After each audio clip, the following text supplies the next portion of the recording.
Good morning all of you. So ఇప్పటివరకు మనం transformers మీద ఒక 15 లెసన్స్ డిస్కస్ చేసుకున్నాము, 15 వీడియోస్ చేసుకున్నాము. సో దీంతో single phase transformers, 2 winding transformers అనేది కంప్లీట్ అయింది. ఇంకా మనకి పాలీఫేజ్ ట్రాన్స్ఫార్మర్స్, ఆటో ట్రాన్స్ఫార్మర్స్ ఉన్నాయి ట్రాన్స్ఫార్మర్స్ నుంచి. అదేవిధంగా మిగతా మిషన్స్ కూడా మనం డిస్కస్ చేయాల్సిన అవసరం ఉంది. సో కొంతమంది కామెంట్స్లో బిట్స్ కూడా డిస్కస్ చేస్తే ఇంకా బెటర్గా ఉంటుంది అనేటట్టుగా అడుగుతున్నారు వాళ్ళ కాంపిటేటివ్ ఎగ్జామినేషన్స్ కోసం. సో వాళ్ళ కోసం ఒక 25 బిట్స్ పర్ డే చెప్పిన ఒక 3 క్లాసెస్ నేను బిట్స్ డిస్కస్ చేద్దాం అనుకుంటున్నాను. దట్టు కవర్ అవలైన్ టాపిక్స్లో నుంచి కాకుండా ఇప్పటివరకు మనం ఏ టాపిక్స్ అయితే డిస్కస్ చేసామో దట్టు ఆన్ ట్రాన్స్ఫార్మర్స్ మీద బిట్స్ డిస్కషన్ సెషన్ పెడదాం అనుకుంటున్నాను. So on the part of that ఈవేళ క్లాస్లో ఒక 25 బిట్స్ గురించి డిస్కస్ చేద్దాము.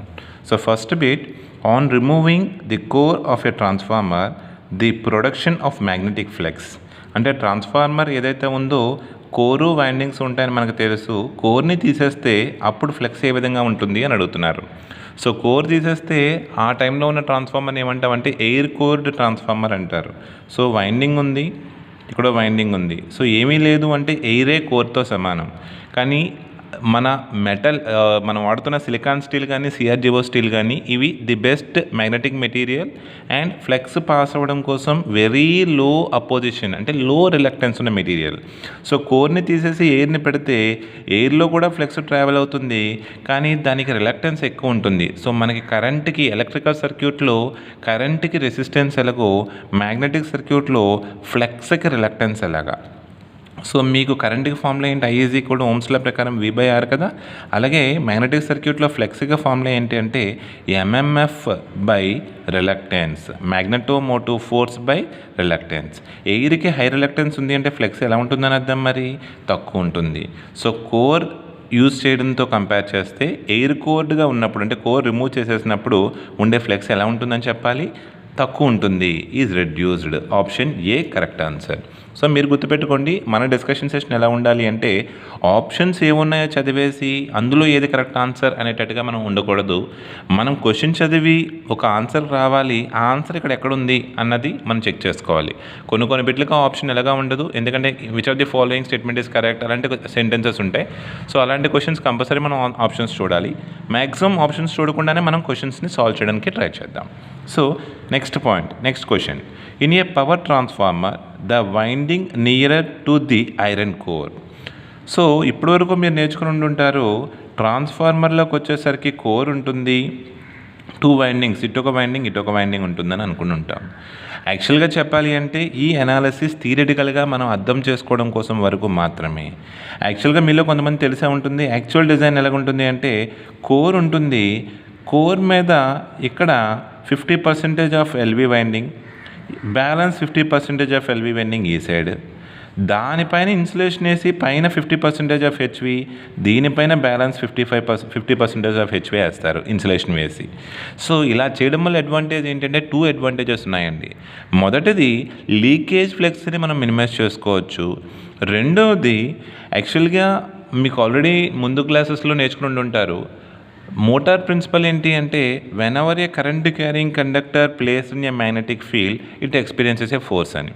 అలాగే ఇక్కడ కూడా ట్రాన్స్ఫార్మర్లో 2 వైండింగ్లో కరెంట్ వెళ్తుంది, ఆ వైండింగ్స్ ఫ్లెక్స్, కోర్లో ఫ్లెక్స్ ఉంది, కోర్ మీద ఉంది. సో ఇక్కడ కూడా ఏం డెవలప్ అవ్వాలి, ట్రాన్స్ఫార్మర్లో కూడా ఫోర్సెస్ డెవలప్ అవ్వాలి. సో ట్రాన్స్ఫార్మర్లో డెవలప్ అయ్యే ఆ ఫోర్సెస్ 100% ఇక్కడ కూడా డెవలప్ అవుతాయి. సో ఇలా ఇటొక వైండింగ్ ఉంటే ఇక్కడ ఫ్లో అయ్యే కరెంట్ డిఫరెంట్గా ఉంటాయి, ఎక్కడ డెవలప్ అయ్యే ఫోర్స్ డిఫరెంట్గా ఉంటాయి. ఎప్పుడైతే ఇలా డిఫరెంట్ ఫోర్సెస్ డెవలప్ అయ్యాయో ట్రాన్స్ఫార్మర్ కోర్ డ్యామేజ్ అయ్యే ఛాన్స్ ఉంటుంది డ్యూ టు అన్యూనిఫామ్ ఫోర్సెస్ వల్ల.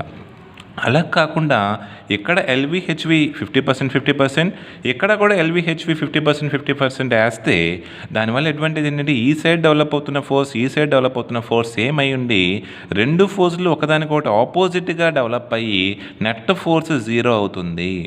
సో దానివల్ల ఆల్వేస్ మీరు ట్రాన్స్ఫార్మర్ డిజైన్ చేస్తున్నప్పుడు 2 వైండింగ్లు 50% ఒక సైడ్ వేయాలి, 2 వైండింగ్లు 50% ఒక సైడ్ వేయాలి. దట్టు ఫస్ట్ ఏమేయాలి, సెకండ్ ఏమేయాలి అనేది ఒక important question. Always transformer core మీద మొదటగా LV వైండింగ్ వేయాలి, దానిపైన HV వైండింగ్ వేయాలి. అలా చేయడం వల్ల మనకి మెయిన్ 2 అడ్వాంటేజెస్ ఉంటాయండి. ఫస్ట్ అడ్వాంటేజ్ టోటల్ ఇలా చేయడానికి కావాల్సిన ఇన్సులేషన్ రిక్వైర్మెంట్ అనేది తగ్గుతుంది. రెండవది వైండింగ్కి యూస్ చేసేది కాపర్ వైండింగే కదా యూస్ చేస్తాం, కాపర్ వైర్తోనే కదా వైండింగ్ చేస్తాం. So amount of the copper requirement అనేది కూడా రెడ్యూస్ అవుతుంది. ఇఫ్ యూ వాంట్ అది ఎలా అన్నది కూడా కావాలంటే మనం డిస్కస్ చేయొచ్చు. సో ఫర్ ఎగ్జాంపుల్ నా transformer rating 11 kV by 220 kV అనుకుందాం. 11 kV by 220 kV. So core మీద ఫస్ట్ ఎల్వి వేస్తే ఫస్ట్ కోర్ మీద డైరెక్ట్గా ఎల్వి వేసేయాలా, ఇన్సులేషన్ వేయాలా? ఇన్సులేషన్ వేయాలి. సో కోర్ 0 పొటెన్షియల్ కాబట్టి ఫస్ట్ 11 kV ఇన్సులేషన్ వేస్తా. సో వైండింగ్ ఇన్సులేషన్ వేసి దాని మీద ఎల్వి వైండింగ్ వేసాను. తర్వాత ఏం వేయాలి? HV winding. హెచ్వి వైండింగ్ తలక వోల్టేజ్ రేటింగ్ ఎంత? 220 kV. సో ఆల్రెడీ ఫస్ట్ ఇప్పుడు కోర్ 0 పొటెన్షియల్ దాని మీద ఎల్వి వేసేసాను. సో ఎల్వి పొటెన్షియల్ ఎంత? 11 kV. దాని మీద నేను 220 వేయాలి ఇన్సులేషన్ వేసి. సో ఇన్సులేషన్ అన్నది వోల్టేజ్ మీద డిపెండ్ అవుతుంది. వోల్టేజ్కి మరో పేరు పొటెన్షియల్ డిఫరెన్స్. సో ఇక్కడ 11 kV ఉంది, నెక్స్ట్ 220 కాబట్టి రెండింటికి డిఫరెన్స్ ఎంత? 220 మైనస్ 11 kV ఇన్సులేషన్ అవసరం ఉంటుంది. నెక్స్ట్ అంటే కోర్ పైన 11 kV ఇన్సులేషన్, నెక్స్ట్ వైండింగ్ వేసిన తర్వాత ఇంకో హెచ్వి వైండింగ్ వేసే ముందు 220 మైనస్ 11 kV ఇన్సులేషన్ పడుతుంది ఫస్ట్ ఎల్వి వేస్తే. అదే ఫస్ట్ హెచ్వి వేస్తే కోర్ మీద డైరెక్ట్గా హెచ్వి వేసేలా ముందు ఇన్సులేషన్ వేయాలా? ఇన్సులేషన్ వేయాలి. హెచ్వి వోల్టేజ్ ఎంత? 220 kV సరిపడే ఇన్సులేషన్ వేయాలి. దాని మీద మళ్ళీ ఇన్సులేషన్ వేయాలి, ఎందుకంటే ఎల్వి వేయాలి కాబట్టి.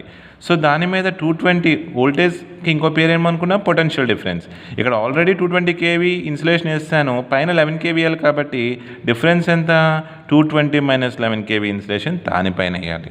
సో ఇక్కడ 220 kV మైనస్ 11 kV, ఇక్కడ 220 kV మైనస్ 11 kV. ఇక్కడ అయితే ఫస్ట్ 11 kV వేస్తే చాలు, ఇక్కడ 220 kV వేయాల్సి వస్తుంది.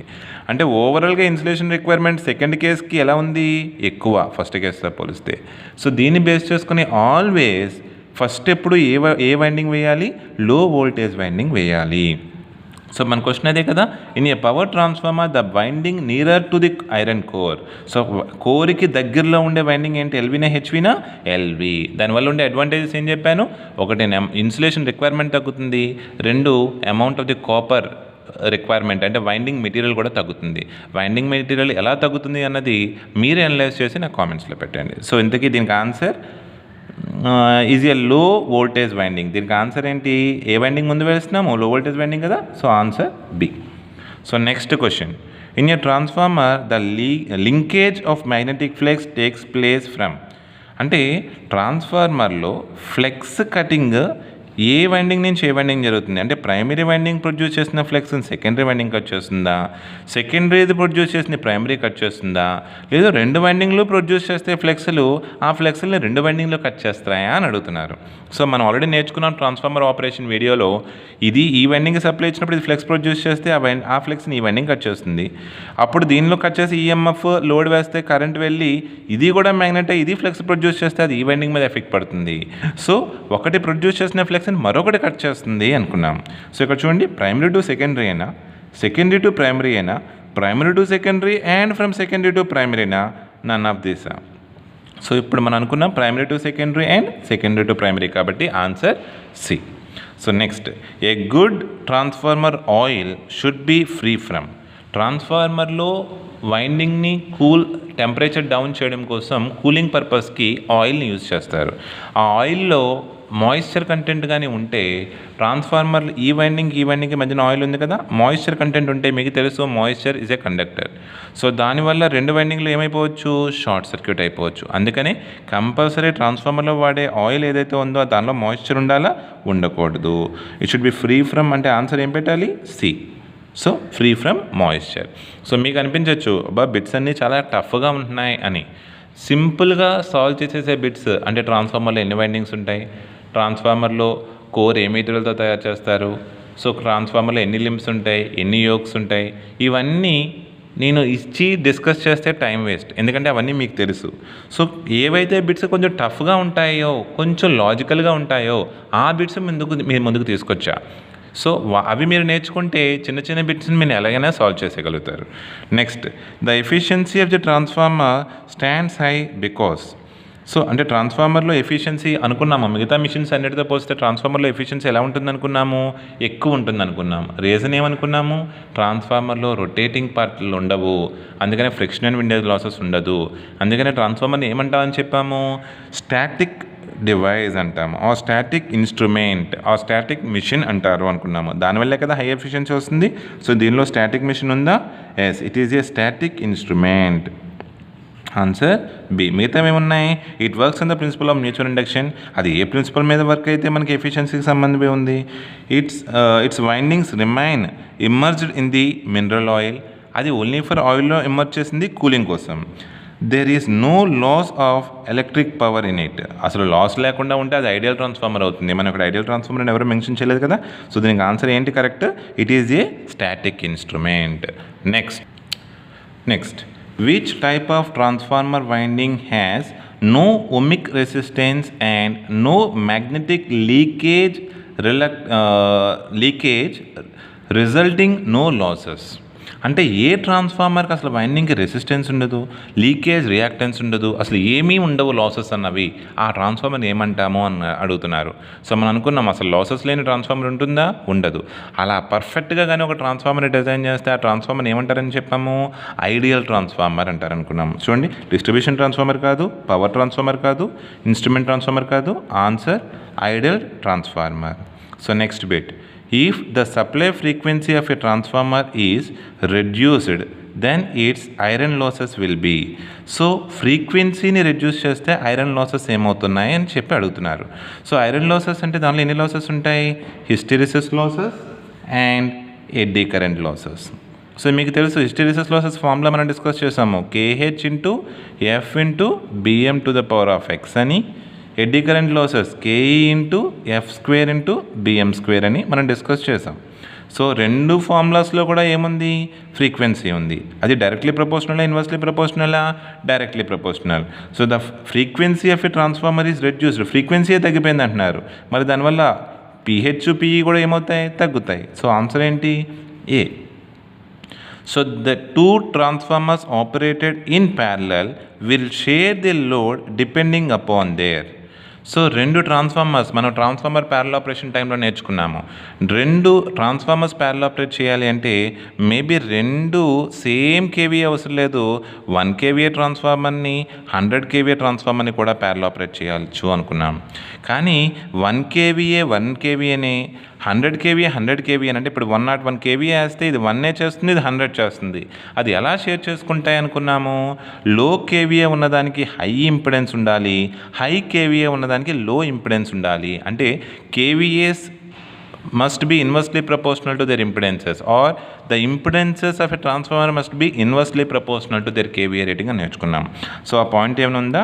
రేటింగ్ ఇన్ KVA కాదు, ఎఫిషియన్సీ కాదు. ఎఫిషియన్సీ ఎక్కువ ఉన్నది ఎక్కువ చేయాలని దానికి రూల్ ఏం లేదు కదా.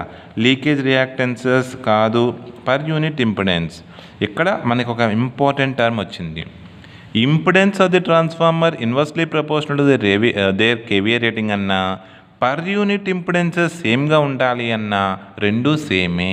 అగైన్ రిపీట్ చేస్తున్నాను, రెండు ట్రాన్స్ఫార్మర్లు ప్యారల్ ఆపరేట్ చేసేటప్పుడు ఆ లోడింగ్ కరెక్ట్గా జరగాలి అంటే మనం ఏమనుకున్నాము? The impedances of the transformer must be inversely proportional to the rating అనుకున్నాం. అలా అన్న ఆ రెండు transformers per unit impedance same అన్న రెండు ఒకటే. సో దాన్ని బేస్ చేసుకొని చూస్తే దీనికి ఆన్సర్ ఏంటి? Per unit impedance, D answer. So next bit. In an ideal transformer the no load primary current I0. అంటే నా దగ్గర ఒక ఐడియల్ ట్రాన్స్ఫార్మర్ ఉంది, దాని primary no load current I0 అనేది ఎలా ఉంటుంది? Is it in phase with primary voltage, lags behind voltage by 90 degrees, leads primary voltage by 90 degrees, lags VP by an angle between 0 and 90 degrees అంటున్నారు. So మనం phasor diagram draw చేస్తున్నప్పుడు నేర్చుకున్నాము, ఇచ్చిన వోల్టేజ్కి produce అయిన ఫ్లెక్స్కి మధ్యన యాంగిల్ ఎంత ఉంటుంది అనుకున్నాము? 90 degrees. సో ఇక్కడ ఏమన్నా in ideal transformer the no load primary current, ideal transformer అన్నారు. ఇంతకీ ఐడియల్ ట్రాన్స్ఫార్మర్లో నో లోడ్లో తీసుకునే కరెంట్ ఎంత? I0. I0లో ఏమేమి ఉంటాయి? IC plus IM. So loss component current, magnetizing current. But ఇది ఏ ట్రాన్స్ఫార్మర్? ఐడియల్ ట్రాన్స్ఫార్మర్ కదా. సో ఐడియల్ ట్రాన్స్ఫార్మర్లో లాస్ ఉంటాయా? ఉండదు. అంటే IC 0. అంటే I0 ఈజ్ నథింగ్ బట్ ఏంటి? IM. IM అంటే మ్యాగ్నటైజింగ్ కరెంట్, ఫ్లెక్స్ని ప్రొడ్యూస్ చేయడం కోసం ఉపయోగపడుతున్న కరెంట్. అది ఫ్లెక్స్కి ఎలా ఉంటుంది? In phase. సో ఫ్లెక్స్కి వోల్టేజ్కి 90 degrees, మరి IMకి Vకి కూడా ఎంత డిగ్రీస్? 90 degrees. V ఇచ్చిన తర్వాత ఫ్లెక్స్ వచ్చింది కదా, ఫ్లెక్స్ వచ్చిన తర్వాత వి ఇచ్చానా, సప్లై ఇచ్చిన తర్వాతే ఫ్లెక్స్ వస్తుంది. సో దీన్ని బట్టి and in an ideal transformer the no load primary current I0 అన్నది ఎలా ఉంటుంది అంటున్నారు. I0 అన్నది ఎలా ఉంటుంది, వోల్టేజ్ ఇచ్చిన తర్వాత 90 degreesలో ఉంటుంది. I0 తర్వాత logs V by an angle 90 degrees, lags behind V by 90 degrees. అంటే ఆన్సర్ ఏంటి, బి. చూసారు కదా, ఇవన్నీ మీరు ఫేజర్ డయాగ్రామ్ చెప్తున్నప్పుడు నేను మీకు చెప్పా. సో కంపల్సరీ దీన్ని బేస్ చేసుకొని మనం బిట్స్ని సాల్వ్ చేసే పరిస్థితి ఉంటుందని ఇప్పుడు మనకు అది కనిపించింది. సో ఇప్పుడు విన్న 9 బిట్లు కూడా అందరూ చాలా టఫ్గా ఉన్నాయని ఫీల్ అవ్వచ్చు. నేను మళ్ళీ రిపీట్ చేస్తున్నాను, కాస్త టఫ్గా ఉన్నాయనే బిట్లు మాత్రమే నేను ఇక్కడ తీసుకొచ్చా. ఇప్పుడు నేను చూపిస్తున్న 25 బిట్స్ ఇవాళ డిస్కస్ చేస్తా. 25 బిట్స్లో అట్లీస్ట్ కానీ మీరు ఒక 15 బిట్స్ కానీ మీరు పర్ఫెక్ట్గా నేను చెప్పకముందే మీరు ఆన్సర్ చేయగలిగితే ట్రాన్స్ఫార్మర్స్ మీరు చాలా బాగా నేర్చుకున్నట్టు. అంతేగాని సింపుల్ బిట్స్ ఒక 25లో వీడియోలో పెట్టేసి ఆ 25 మీరు చేసేస్తే మీరు గ్రేట్ అని చెప్పడం నా ఉద్దేశం కాదు. సో జస్ట్ మనకు కావాల్సింది ఏంటంటే టఫెస్ట్ పేపర్ వస్తే దాన్ని ఎలా అటెంప్ట్ చేయాలనేది మనం నేర్చుకుంటున్నాం. So next bit, in the breather of a transformer silica gel is used to stop the dash to reach up to the insulating oil. So ట్రాన్స్ఫార్మర్లో యాక్చువల్లీ ఇది 3-phase ట్రాన్స్ఫార్మర్ సంబంధించిన bit, కానీ కొంచెం ఇంపార్టెంట్ అని చెప్పేసి నేను ఇక్కడ చూపించా. ట్రాన్స్ఫార్మర్లో ఆయిల్ని ఫర్ ఎగ్జాంపుల్ ఇది మన ట్రాన్స్ఫార్మర్, ఇక్కడ వైండింగ్ ఉంది. ఈ ట్రాన్స్ఫార్మర్ని మొత్తం ఒక ట్యాంక్లో కూర్చోబెడతాం. సో ఈ ట్యాంక్లో ఉన్న ఆయిల్ ఇప్పుడు ట్రాన్స్ఫార్మర్ ఎప్పుడైతే వైండింగ్ వేడెక్కిందో ఈ వైండింగ్ చుట్టూ ఆయిల్ ఉంది కాబట్టి ఈ ఆయిల్ కూడా వేడెక్కుతుంది కదా. ఎప్పుడెక్కితే వేడెక్కిందో ఈ ఆయిల్ తలక వాల్యూమ్ పెరుగుతుంది. అంటే ఇక్కడ ఫుల్ అయిపోయిన ఆయిల్ ఇంకా ఎక్కువ అయిపోయి సో ఇంకా బయటకు వచ్చేయడానికి ట్రై చేస్తుంది. సో అలాంటి ప్లేసెస్లో పెరిగిన ఆయిల్ వెళ్ళడానికి తగ్గితే ఆయిల్ ఫిల్ అవ్వడం కోసం పైన ఇంకొక ట్యాంక్ పెడతారు. సో ఇప్పుడు ఫర్ ఎగ్జాంపుల్ చూడండి, టెంపరేచర్ తగ్గితే ఆయిల్ లెవెల్ ఏమైంది, వేడి తగ్గింది కాబట్టి ఆయిల్ లెవెల్ తగ్గింది, పైనుంచి ఆయిల్ దీనిలోకి ఎంటర్ అయింది. మరి దీనిలో సగం ఆయిల్ ఉంది, ఆ సగం ఆయిల్ కొంచెం దీనిలోకి ఎంటర్ అయింది. మరి ఎంటర్ అయిందంటే మిగతా ప్లేస్ ఏం ఫిల్ అవ్వాలి, ఎయిర్ ఫిల్ అవ్వాలి. అది డైరెక్ట్గా నేను ఇలా ఓపెన్లో వదిలేసాను అనుకోండి, ఈ ఎయిర్ వల్ల ఆయిల్ మొత్తం ఎవాపరేట్ అయిపోతుంది. సో అలా కాకుండా టైట్ క్లోజ్ చేస్తాను అనుకోండి, మీకు తెలుసు కంప్లీట్ ఎయిర్ టైట్ అయిపోతే ఆయిల్ లెవెల్ ఒక ప్లేస్ నుంచి ఒక ప్లేస్కి ట్రాన్స్ఫర్ అవ్వదు. ట్రాన్స్ఫర్ అవ్వాలి అంటే ఇది ఎంటీ అవుతున్న ప్లేస్లో ఏం ఫిల్ అవ్వాలి, ఎయిర్ ఫిల్ అవ్వాలి. సో డైరెక్ట్గా ఓపెన్ చేస్తే ఎయిర్ ఫిల్ అవుద్ది కానీ మాయిశ్చర్ ఎంటర్ అయిపోతుంది, లేదు ఆయిల్ ఎవాపరేట్ అయిపోద్ది. అలానే ఓపెన్ చేయకపోతే ఆయిల్ రీఫిల్ అవ్వదు. అందుకనే దీన్ని మనం ఒక చిన్న డివైస్ పెట్టి క్లోజ్ చేస్తారు. ఆ డివైస్ని మనం ఏమంటామంటే బ్రీదర్ అంటాము. సో దీనిలో ఫుల్గా ఏముంటాయంటే సిలికాసెల్ ఉంటుంది. దీని ప్రాపర్టీ ఏంటి అంటే ఎప్పుడైతే ఆయిల్ లెవెల్ తగ్గిందో ఈ బ్యాలెన్స్ ప్లేస్లో ఎయిర్ ఫిల్ అవ్వాల్సిన అవసరం వచ్చిందో ఈ అవుట్ సైడ్ ఉన్న ఎయిర్లో మాయిశ్చర్ కంటెంట్ తీసేసుకొని మాయిశ్చర్ లేని ఎయిర్ని ఎంటర్ చేస్తుంది. అలా మాయిశ్చర్ కంటెంట్ని తీసేసుకోవడం కోసం ఇక్కడ ఏం పెడతారంటే సిలికా జెల్ పెడతారు. సో సిలికా జెల్ దేనికోసం అండి, మాయిశ్చర్ని రిమూవ్ చేయడం కోసం. అంటే ఆన్సర్ ఏంటి, C. So up to 10 bits discuss చేసాం. ఇప్పుడు బ్యాలెన్స్ బిట్స్ చూద్దాం. So next bit, the principle of working of a transformer is static ఇండక్షనా, సెల్ఫ్ ఇండక్షనా, మ్యూచువల్ ఇండక్షనా, డైనమిక్ ఇండక్షనా. అందరికీ తెలుసు దీనికి ఆన్సర్ సి, మ్యూచువల్ ఇండక్షన్. ఇప్పుడు కొంచెం ధైర్యం వచ్చి ఉంటుంది, చిన్న చిన్న బిట్స్ వస్తున్నాయని ఫీలింగ్ వచ్చి ఉండొచ్చు. A transformer is used for changing the value of. ట్రాన్స్ఫార్మర్ని ఎందుకు చేస్తాము, it is used to increase or decrease the voltage. So frequency మారకూడదు, పవర్ మారదు, పవర్ ఫ్యాక్టర్ మార్చలేము. సో ఆన్సర్ ఏంటి, voltage. A transformer operates always at unity power factor, at its own power factor, at a power factor below a particular value, at a power factor depends on the load. మనం transformer మీద load connect చేస్తాం. ఆ load ఏ power ఫ్యాక్టర్తో operate అయితే almost transformer కూడా అదే power ఫ్యాక్టర్తో operate అవుతుంది. అంతేగాని లోడ్తో సంబంధం లేకుండా ట్రాన్స్ఫార్మర్ వర్క్ అవుతుంది కదా. So at a power factor depending on the load. Transformer ఏ పవర్ ఫ్యాక్టర్ మీద ఆపరేట్ అవుతుంది అంటే మీరు లోడ్ ఏ పవర్ ఫ్యాక్టర్ చేస్తే ఆ పవర్ ఫ్యాక్టర్ మీద డిపెండ్ అవుతుంది. The reactance of a transformer is determined by its. So common core ఫ్లెక్సా, లీకేజ్ ఫ్లెక్సా, సైజ్ ఆఫ్ ది కోరా, permeability of the core material. So the reactance of a, ఇప్పుడు మనం already నేర్చుకున్నాము వైండింగ్కి రెసిస్టెన్స్ ఉంటుంది అనుకున్నాము. అండ్ రియాక్టెన్స్ని మనం ఏమనుకున్నాము, దీని రియాక్టెన్స్ కాదు లీకేజ్ రియాక్టెన్స్ అన్నాము. సో వైండింగ్లో లీక్ అయిపోతున్న ఫ్లెక్స్ని రిప్రజెంట్ చేయడం కోసం దీన్ని రీప్లేస్ చేసాము అని చెప్పాము. సో వైండింగ్లో లీక్ అయిపోతున్న ఫ్లెక్స్ని ఏమని చెప్తాం మనం? Leakage flux. అంటే ఆన్సర్ ఏంటి? B. The efficiency of transformer is normally in the range of. So అన్నిటికన్నా హైయెస్ట్ ఎఫిషియన్సీ ఉన్న మిషన్ ఏంటి? ట్రాన్స్ఫార్మర్. దాని ఎఫిషియన్సీ ఎలా ఉంటుంది? అన్నిటికన్నా ఎక్కువ, మీన్స్ 90 to 98% ఉంటుంది. Answer D. Next, eddy current losses in a transformer can be reduced by. మంచి బిట్. ఏంటి? Increasing the thickness of the లామినేషన్సా, decreasing the thickness of the లామినేషన్సా, winding the coils with a high gauge వైరా, decreasing the air gap in the magnetic సర్క్యూటా. So ఇక్కడ మనం చూస్తే eddy current లాసెస్ని మనం రెడ్యూస్ చేయాలంటే కోర్ని ఏం చేయాలనుకున్నాము? లామినేట్ చేయాలనుకున్నాము. సో ఆ లామినేషన్ తలక థిక్నెస్ ఎంత ఉంటుందని చెప్పాను నేను? 0.35 mm. అంటే ఎంతటి సన్నంగా ఉన్న లామినేషన్ షీట్ని యూజ్ చేస్తే అంత ఎక్కువ రెసిస్టెన్స్, అంత ఎక్కువ రెసిస్టెన్స్ ఉండే వాళ్ళు ఎడ్డీ కరెంట్స్ తగ్గిపోతాయి, ఎడ్డీ కరెంట్స్ తగ్గితే ఎడ్డీ కరెంట్ లాసెస్ తగ్గుతాయి. అంటే ఏం చేయాలి? ఎంత సన్నమైతే ఎంత పల్చటి షీట్ వాడితే అంత ఎడ్డీ కరెంట్ లాసెస్ తగ్గుతాయి. సో దీని ఆన్సర్ ఏంటి? Decreasing the thickness of the lamination. B answer. Increase చేసేస్తే రెసిస్టెన్స్ తగ్గిపోయి కరెంట్ పెరిగిపోయి ఎడ్డీ కరెంట్ లాసెస్ పెరిగిపోతాయి. అందుకని మనం ఏం చేయాలి? లామినేషన్ థిక్నెస్ని డిక్రీజ్ చేయాలి. The main property of a transformer is to change the voltage level of an AC signal without change in its volt యాంపియరా, వితౌట్ చేంజింగ్ ఇట్స్ ఫ్రీక్వెన్సీయా, వితౌట్ చేంజ్ ఇన్ ఇట్స్ షేపా, without change in its power, frequency and షేపా.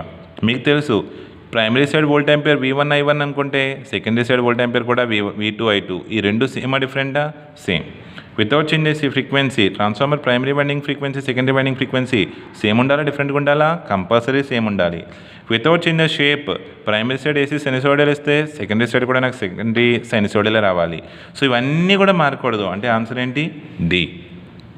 Transformers are rated in, always transformers are rated in KVA or volt ampere. What type of core is used in a transformer designed to work at high frequencies? ఎప్పుడైతే higher frequencies ఉన్నాయో అక్కడ మనం అసలు ఏ కోరు పెట్టవసరం లేదు. అలా అంటే ఒక వైండింగ్కి ఇది ప్రొడ్యూస్ చేసిన ఫ్లెక్స్ ఇక్కడ రీచ్ అవ్వాలి అంటే హై ఫ్రీక్వెన్సీస్ దగ్గర ఎయిరే కోర్ కింద యాక్ట్ అయిపోయి ఫ్లెక్స్ ట్రాన్స్ఫర్ అయిపోతుంది. లైక్ అవర్ సిగ్నల్స్, ఇప్పుడు FM ఇవన్నీ ఉన్నాయి, హై ఫ్రీక్వెన్సీ సిగ్నల్స్ని పాస్ చేస్తున్నాయి. అక్కడ ట్రాన్స్మిషన్ స్టేషన్ నుంచి మన ఇంటి వరకు ఏమైనా కోర్ పెట్టారా? ఎయిరే కోర్ దానికి. అంటే హయ్యర్ ఫ్రీక్వెన్సీ దగ్గర కోర్ ఏంటండి? Air core. అంటే ఆన్సర్ ఏంటి? సి. లోవర్ ఫ్రీక్వెన్సీకే మనం కోర్ యూజ్ చేయాలి. హయ్యర్ ఫ్రీక్వెన్సీస్ దగ్గర మనకి కోర్ ఎయిర్ అన్నదే కోర్ కింద బిహేవ్ చేస్తుంది. Next, if the secondary turns of a transformer are doubled and at the same time the primary voltage is reduced to half, then the secondary voltage will be. Excellent question. So ఏమడుగుతున్నారు చూడండి, if the secondary turns of a transformers are doubled. ఇలాంటి questions మీరు by heart చేయకుండా simple చిన్న వాల్యూస్తో ఒక example పెట్టేసుకోండి, మీకు ఈజీగా వస్తుంది. నా దగ్గర ఒక ట్రాన్స్ఫార్మర్ ఉంది, primary winding, secondary winding. If the secondary side of a transformer are secondary turns of a transformers are doubled. For example స్టార్టింగ్లో ఇక్కడ 2 టర్న్స్, ఇక్కడ 4 టర్న్స్ ఉన్నాయి. ఇప్పుడు ఏమైంది అంటున్నాడు? ప్రైమరీది అలాగే 2 టర్న్స్ ఉందంట, సెకండరీది డబల్ అయిపోయిందంట. అంటే 4 టర్న్స్ ఏమైపోయింది? 8 టర్న్స్ అయిపోయింది. Okay. And at the same time the primary voltage is reduced to half. So ఇందాకలే ఇక్కడ 2 volts ఇస్తున్నాను అనుకుంటున్నాను, ఇప్పుడు హాఫ్ అయిపోయింది. అంటే 2లో హాఫ్, 2/2 ఎంత? 1 అయిపోయింది. Voltage is reduced to half, then the secondary voltage will be. అప్పుడు సెకండరీ వోల్టేజ్ ఎలాగుంటుంది అని అడుగుతున్నారు. సో చూడండి ఎంత మంచి పెట్టో. 2 టర్న్స్కి 2 volts ఇచ్చాను, అంటే ఒక టర్న్కి ఎంత ఉన్నట్టు? 1 volt ఉన్నట్టు. ఇక్కడ ఎన్ని టర్న్స్ ఉన్నాయి? 4 టర్న్స్. ఒక టర్న్కి 1 volt ఉంటే 4 టర్న్స్కి 4 volts వచ్చేది. సో ఇక్కడ కేస్ 2లో 2 టర్న్స్కి వోల్టేజ్ ఆఫ్ అయిపోయింది కాబట్టి 1 volt ఇచ్చాను, అంటే 2 టర్న్స్కి 1 volt ఇచ్చాను. మరి 2 టర్న్స్కి 1 volt ఇస్తే 8 టర్న్స్కి, సో 2 టర్న్స్కి 1 volt అంటే ఒక టర్న్కి 0.5 volt. సో 8 టర్న్స్కి 8 × 0.5 4. ఇక్కడ 4 ఇక్కడ 4 అంటే రిమైన్ సేమా డిఫరెంటా? Remain same. బి హాఫ్ కాదు, నో చేంజ్. అంటే రిమైన్ సేమ్ అన్న నో చేంజ్ అన్న ఒకటే కదా, నో చేంజ్. ఇంకా మిగతా చూడడం కూడా అవసరం లేదు. బి 4 times అంట, బి డబల్డ్ అంట. సో ఇవన్నీ ఏంటంటే మనం ఆన్సర్ చేసేసేయాలి, మనం అనుకున్న ఆన్సర్ ఎక్కడుందో వెతుక్కోవాలి. Next bit, the no load current of a transformer is in terms of full load current is usually. So load లేకుండా ఉన్నప్పుడు చాలా తక్కువ కరెంట్ ఉంటుంది అనుకున్నాం, దాన్ని నో లోడ్ కరెంట్ I0 అంటాం అనుకున్నాం. దాని వాల్యూ అరౌండ్ 2 to 5% మాత్రమే ఉంటుంది. Answer B. Which is the common method of a cooling a power transformer used in distribution work? మీ వీధి చివరిలో ఉంటుంది డిస్ట్రిబ్యూషన్ ట్రాన్స్ఫార్మర్. ఆ ట్రాన్స్ఫార్మర్ని ఎలా కూలింగ్ చేస్తారు? సో కంపల్సరీ ఆ ట్రాన్స్ఫార్మర్ ఆయిల్ మొత్తం ట్రాన్స్ఫార్మర్లో మొత్తం ఒక ట్యాంక్లో పెట్టేసి ట్యాంక్ మొత్తం ఆయిల్ ఫిల్ చేస్తారు కదా, అంటే అది ఏ type cooling? Oil cooling. Air cooling అంటే నార్మల్ ఎయిర్ వల్లే కూల్ అయిపోయేటట్టు. ఎయిర్ బ్లాస్ట్ అంటే ఫోర్స్గా ఎయిర్ కొట్టాలి. ఆయిల్ కూలింగ్ అంటే ఆయిల్లో పెట్టేయడం. వాటర్ కూలింగ్ అంటే అది కూడా అవుట్ సైడ్ బాడీని వాటర్తో మనం తడుపుతూ ఉంటే దానివల్ల కూల్ అయ్యి ఆయిల్ కూడా కూల్ అయ్యే పద్ధతి. కానీ డిస్ట్రిబ్యూషన్ ట్రాన్స్ఫార్మర్లో మనం ఏం చేస్తాము? Oil cooling. ఇవన్నీ బేసిక్ కామన్ సెన్స్ అనమాట. మనం బయట చూసేవి మనం ఇక్కడ పెట్టేసుకోవచ్చు. So the transformer oil used in a transformers provide cooling and lubricant. అంటే వైండింగ్ చల్లబరచడానికి లూబ్రికెంట్ అన్నది యాక్చువల్లీ ఆ పదం ఎప్పుడు వాడాలి? మూవింగ్ పార్ట్కి స్టేషనరీ ఉండే పార్ట్కి మధ్యన ఫ్రిక్షన్ వస్తే ఆ ఫ్రిక్షన్ని రెడ్యూస్ చేయడం కోసం లూబ్రికేషన్ అంటాము. Good news, transformer static device. అసలు లూబ్రికేషన్ అనే పదం ఉందా? లేదు. సో లూబ్రికేషన్ ఎక్కడెక్కడ ఉందో అసలు మీరు మైండ్లో పెట్టి తీసేయచ్చు. లూబ్రికేషన్ 3 కాదు, అంటే ఆన్సర్ సి అవ్వాలి. సి ఏంటో insulation and cooling. Exactly. Primary వైండింగ్కి సెకండరీ వైండింగ్కి మధ్య ఇన్సులేషన్గా బిహేవ్ చేస్తుంది, వైండింగ్కి కూల్ అవ్వడానికి యూజ్ అవుతుంది. Very good. Which of the following reduces high voltage and current to safe values of measurement? So high voltages and currents ఉంటే అక్కడ మెజర్ చేయడం కోసం హై రేటింగ్ వోల్టేజ్ మీటర్స్ని యామ్మీటర్స్ని పెట్టాలి. సో అది అడ్వైజబుల్ కాదు. ఆపరేటర్ కూడా అంత హై వోల్టేజ్ దగ్గరికి వెళ్ళి మెజర్ చేయడం అడ్వైజబుల్ కాదు. సో మీకు తెలుసు ఆల్రెడీ ట్రాన్స్ఫార్మర్స్ యూజ్ చేసి వోల్టేజ్ని మనం ఏం చేయొచ్చు? తగ్గించవచ్చు. ఫర్ ఎగ్జాంపుల్ నా దగ్గర 10K వోల్టేజ్ ఉంది by 5 volts for example. So ఇక్కడ 5 volts ఉంది అంటే ఇక్కడ ఎంత ఉన్నట్టు? 10 kilovolts ఉన్నట్టు. అంటే ఇక్కడ 5 కాకుండా ఫర్ ఎగ్జాంపుల్ మనకి ఈజీగా ఉంటుంది. 10K బై 10 volts ఉంది. ఇక్కడ 10 volts చూపిస్తుంది అంటే ఇక్కడ ఎంత ఉన్నట్టు? 10 kilovolts ఉన్నట్టు. ఇక్కడ 5 volts చూపిస్తే ఇక్కడ ఎంత ఉన్నట్టు? 5 kilovolts ఉన్నట్టు. సో ఇలా లో రేటింగ్కి తెచ్చేసి అక్కడ వోల్టేజ్ని మెజర్ చేసి ఇక్కడ ఎంత ఉంది అంటే ఇక్కడ ఎంత ఉంది అని చెప్పే పద్ధతిని మనం ఏమంటామంటే ఇన్స్ట్రుమెంట్ ట్రాన్స్ఫార్మర్స్ అంటాం. సో ఇలా హయ్యర్ రేటింగ్ని మెజర్ చేయలేకపోవడం వల్ల ఆ హయ్యర్ రేటింగ్ని లోవర్ రేటింగ్కి కన్వర్ట్ చేసి లోవర్ రేటింగ్ దగ్గర మెజర్ చేసేసుకోవడం అనే టెక్నిక్కి యూజ్ చేసే ట్రాన్స్ఫార్మర్ని మనం ఏమంటాం? Instrument transformers. వీటిని యూజ్ చేసి హయ్యర్ వోల్టేజెస్ని హయ్యర్ కరెంట్స్ని మనం మెజర్ చేయొచ్చు. సో ఇక్కడ ఏమైనా ఇన్స్ట్రుమెంట్ ట్రాన్స్ఫార్మర్ ఉందా? Yes, answer D, instrument transformer. So మిగతాది ఏంటి అది కూడా మనం చూడవలసిన లేదు, అంత కాన్ఫిడెంట్గా మనం సాల్వ్ చేయాలి. As compare to an amplifier a transformer cannot. So ట్రాన్స్ఫార్మర్ని వోల్టేజ్ చేంజ్ అవుతుంది, వోల్టేజ్ చేంజ్ చేస్తే ప్రపోర్షనల్ కరెంటు చేంజ్ అవుతుంది. యాంప్లిఫైయర్లో పవర్లో చేంజ్ వస్తుంది, ట్రాన్స్ఫార్మర్ పవర్ని చేంజ్ చేయదు.